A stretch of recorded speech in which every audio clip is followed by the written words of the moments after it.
Hello दोस्तों, मैं प्रभाकर आप सभी का स्वागत करता हूं आरआरबी जंक्शन के इस यूट्यूब प्लेटफॉर्म पे, जहां पे हम तैयारी करते हैं Indian railway, SSC, BSSC, DSSB, JSSC, UPPCS, RO और आरओ एग्जाम की।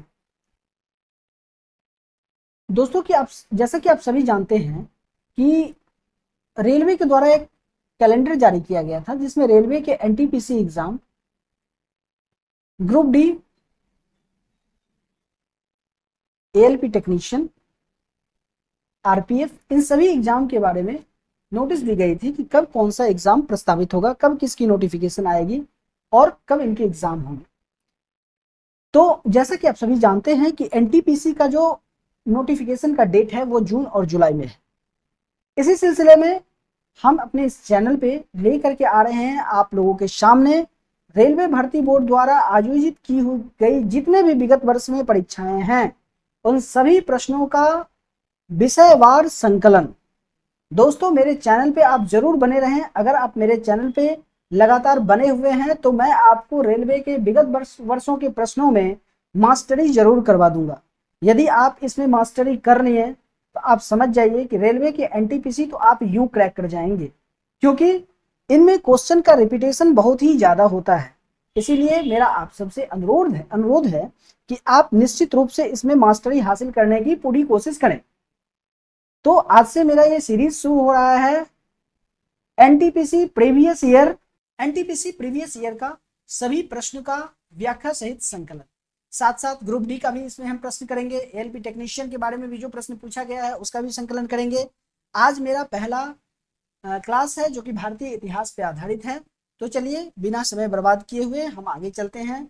मेरा वीडियो अगर आपको पसंद आए तो मेरे चैनल को सब्सक्राइब कीजिए, मेरे वीडियो को लाइक कीजिए और शेयर करें, और साथ साथ घंटी के निशान को जरूर दबाएं, जिससे कि मेरे द्वारा इस चैनल पे कोई भी अपडेट अगर डाली जाए, चाहे वो रेलवे के एग्जाम से संबंधित हो, चाहे वो आपकी क्लास से संबंधित हो, तो आप तक वो सबसे पहले पहुंच जाएगी। इस प्रकार इस श्रेणी में हम चलते हैं।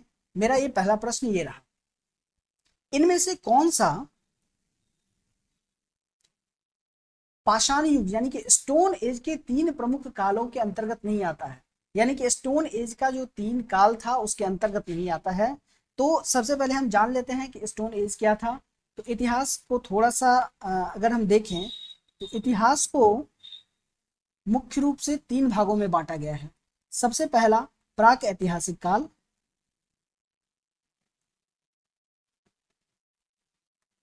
दूसरा आद्य ऐतिहासिक काल और तीसरा ऐतिहासिक काल। इसे हम कहते हैं pre historical period, post historical period और ये हिस्टोरिकल पीरियड। इसमें हम देखते हैं कि प्राक ऐतिहासिक काल के अंतर्गत आता है स्टोन एज, यानी कि जब मानव पत्थरों का इस्तेमाल करके हथियारों का निर्माण करता था और उसे शिकार करके अपना जीवन यापन करता था। अब इस स्टोन एज के अंतर्गत 3 काल थे, यानी कि 3 पीरियड थे। पहला पूरा पाषाण काल, दूसरा मध्य पाषाण काल और तीसरा नव पाषाण काल। यानी कि स्टोन एज में भी सबसे पहले ये था, दूसरा नव पाषाण काल था, लेकिन बीच में एक ऐसा पीरियड देखा गया जिस पीरियड में इस समय के भी कुछ गुण मौजूद थे और इस समय के भी कुछ गुण मौजूद थे, इसीलिए उन्हें मध्य पाषाण काल का नाम दे दिया गया।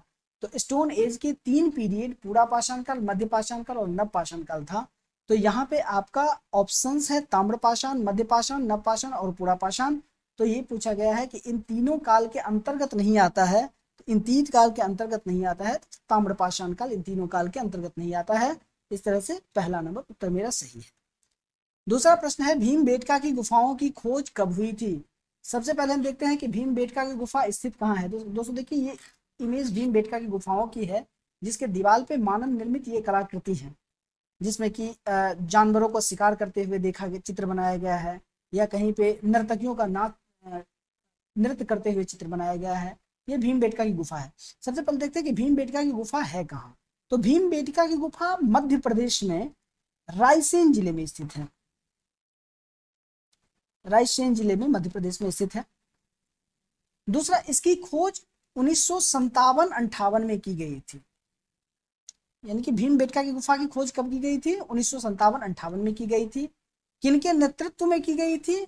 डॉक्टर विष्णु श्रीधर वाकनकर के द्वारा की गई थी। डॉक्टर श्रीधर विष्णु वाकनकर। यह प्रश्न पूछा गया है 14 मार्च 2021 को एनटीपीसी ऑनलाइन एग्जाम में। तो भीमबेटका की गुफाओं की खोज कब की गई थी? 1957-58 में की गई थी। कहाँ है? मध्य प्रदेश में, ये रायसेन जिले में स्थित है। किनके नेतृत्व में की गई थी? तो ये की गई थी श्री विष्णु वाकनकर के नेतृत्व में की गई थी। भीमबेटका की गुफाओं पर जो ये चित्रकारी निर्मित है, वो चित्रकारी किस समय की चित्रकारी है? ये प्राक ऐतिहासिक काल की चित्रकारी है, यानी कि प्री हिस्टोरिकल पीरियड की, प्री हिस्टोरिक पीरियड की ये चित्रकारी है। अगला प्रश्न, सिंधु सभ्यता के इनमें से किस स्थल से जलाशयों के साक्ष्य मिले हैं? यानी कि सिंधु घाटी सभ्यता का कौन सा जगह जहां से कि जलाशय होने के निर्माण साक्ष्य मिले हैं, जहां से कि कुछ जलाशय का प्रबंध हुआ करता था, उसके साक्ष्य मिले हैं। ये प्रश्न ऑनलाइन एग्जाम 2021 में पूछा गया है एनटीपीसी में।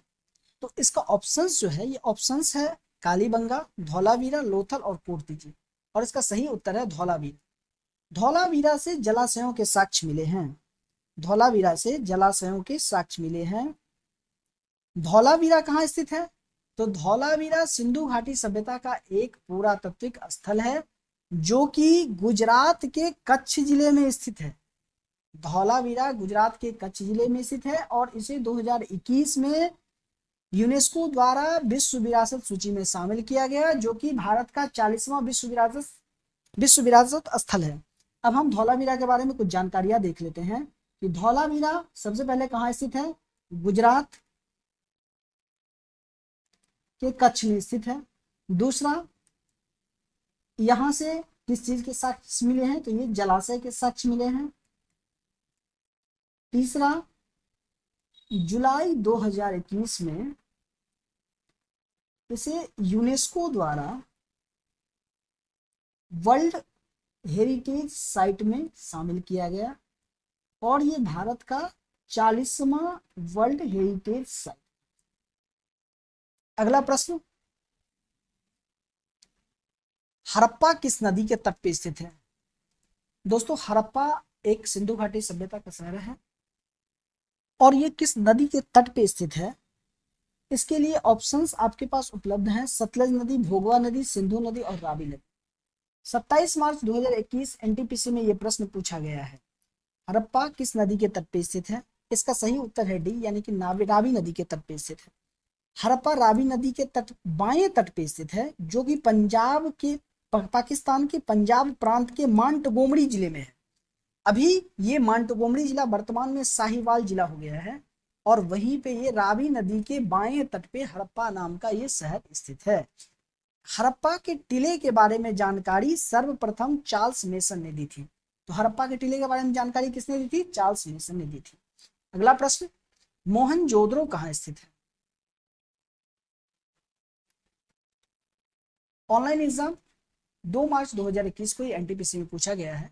आपके पास ये ऑप्शंस उपलब्ध है, सिंधु, पंजाब, बलूचिस्तान और खैबर पख्तूनख्वा। सही उत्तर है ए, मोहनजोदड़ो सिंधु नदी के तट पे स्थित है। मोहनजोदड़ो सिंध प्रांत में लरकाना जिले में सिंधु नदी के दाहिने तट पे स्थित है। मोहनजोदड़ो की खोज सर्वप्रथम 1922 ईस्वी में राखलदास बनर्जी ने की थी। कुछ इंपॉर्टेंट फैक्ट्स के देख लेते हैं। मोहनजोदड़ो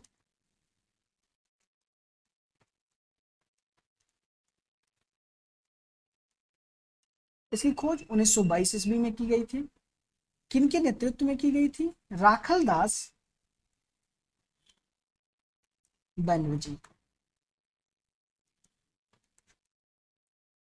कहां स्थित है? सिंधु नदी के तट पर स्थित,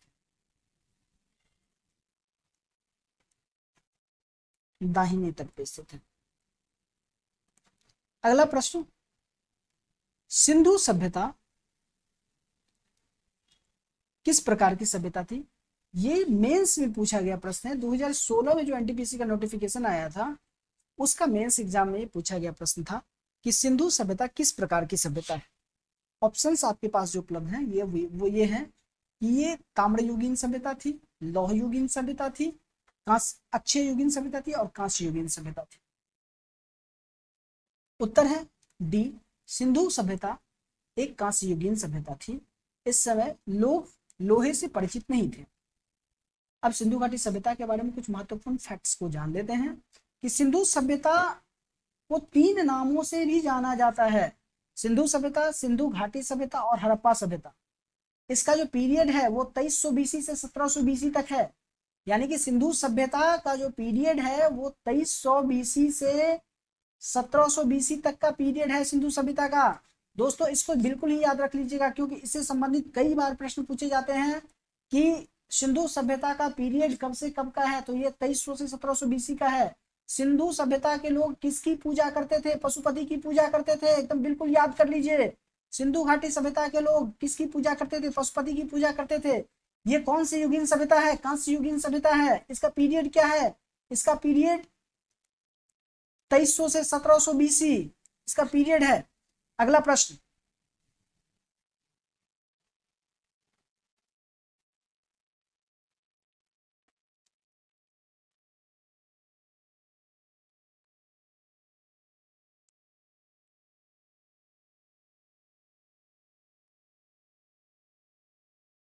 अगला प्रश्न, सिंधु घाटी सभ्यता किस शहर का शाब्दिक अर्थ मृतकों का टीला है?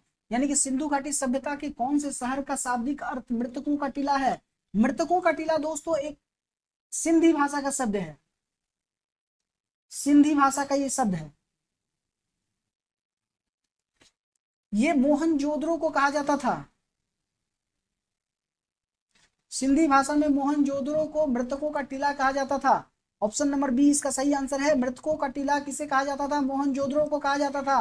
मृतकों का टीला का शाब्दिक अर्थ क्या होता है? माफ कीजिएगा, मोहनजोदड़ो का शाब्दिक अर्थ सिंधी भाषा में क्या होता है? मृतकों का टीला। मोहनजोदड़ो कहाँ स्थित है? सिंधु नदी के तट पे स्थित है। सिंधु नदी के तट पे स्थित है। मोहनजोदड़ो की खोज कब की गई थी? 1922 ईस्वी में की गई थी। किसके नेतृत्व में की गई थी? राखाल दास बनर्जी के नेतृत्व में की गई थी। अगला प्रश्न,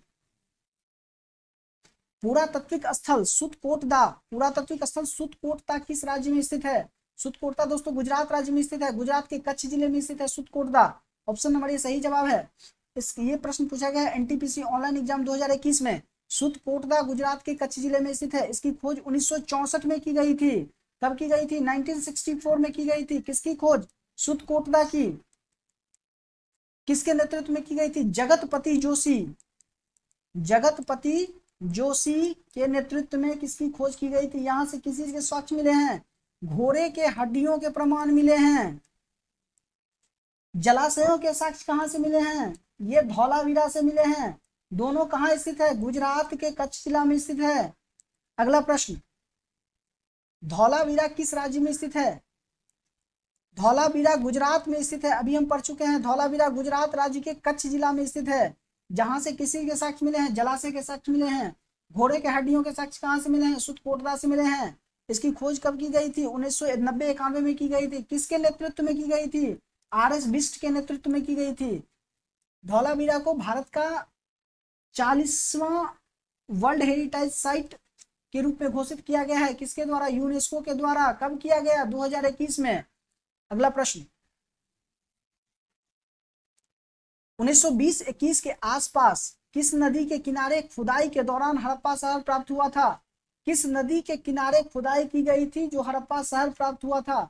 ये आंसर है रावी नदी। हड़प्पा शहर की खुदाई रावी नदी के तट पे की गई थी और तब मिला था। हड़प्पा शहर का उत्खनन 1920-21 में 1920-21 में दयाराम साहनी के नेतृत्व में निर्देशन में किया गया था और ये रावी नदी के तट पे स्थित है।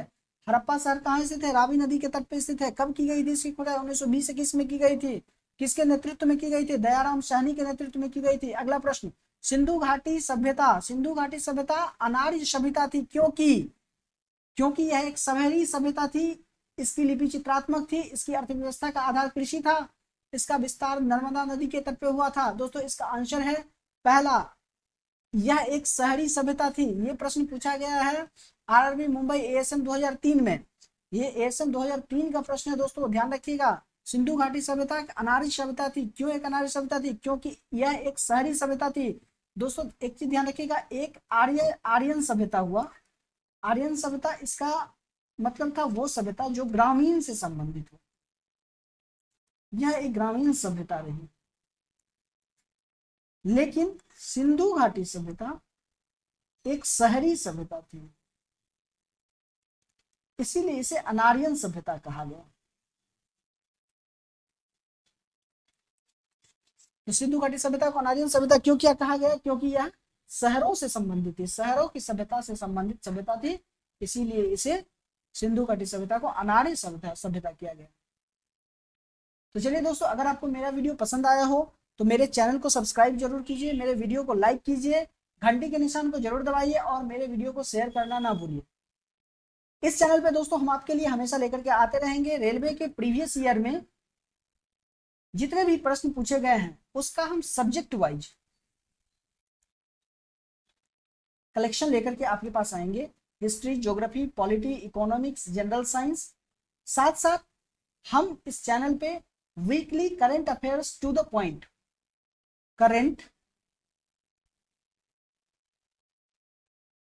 वीकली करंट द पॉइंटर शुरू करने वाले हैं, जिसमें हम एक सप्ताह में जितने भी इंपॉर्टेंट करंट अफेयर्स है उनके पॉइंटर्स के फॉर्म में हम यहाँ पे पढ़ेंगे, साथ साथ उसका हम एक्सप्लेनेशन भी करते चलेंगे। तो दोस्तों आप मेरे चैनल पे हमेशा बने रहें और मेरे चैनल को सब्सक्राइब जरूर करें। मैं आशा और उम्मीद करता हूं कि अगर मेरे चैनल पे आप जरूर बने रहेंगे तो आने वाला रेलवे का जो भी एग्जाम हो उसके संबंधित आपको सारी जानकारियां तो मिलेगी ही मिलेगी, और साथ साथ आपकी तैयारी भी एक बेहतर हो जाएगी, जिससे कि आप एनटीपीसी को या फिर रेलवे के कोई एग्जाम को निश्चित रूप से आप क्रैक कर लेंगे। चलिए धन्यवाद। अगर आपको मेरा वीडियो पसंद आया हो, वीडियो को लाइक करें, चैनल को सब्सक्राइब करें और शेयर जरूर करें। धन्यवाद।